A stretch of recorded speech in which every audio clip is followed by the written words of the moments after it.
Obviously, a really important part of living in a van or an RV is making sure you have plenty of fresh water. So I'm going to walk you through where I get my water, how I filter it, and how I store it in the van. First and foremost, you're going to want to get some kind of a filter to get sediment and any large particles out of the water. I use this Camco RV filter. These cartridges can be bought at online or at Walmart for about 20 bucks.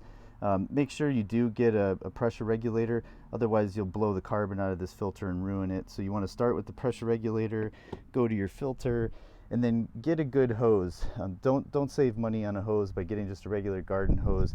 Get something like this Camco 50-foot drinking water safe hose.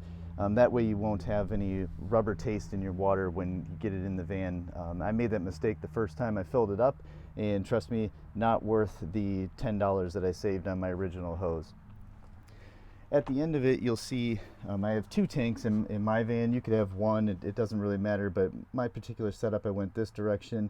I have a 6-gallon freshwater tank that I have connected to a hand pump in the sink, and then I have a 13-gallon portable shower from Big Kahuna that has an electric motor in it, and I use this in order to shower and to refill my 6-gallon tank when it gets a little bit low. This is kind of like my reserve tank.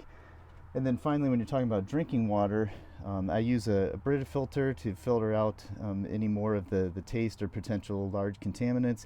And then I use a smaller drinking container like this that has what's basically like a life straw in there that makes sure there's nothing dangerous or potentially harmful in the water.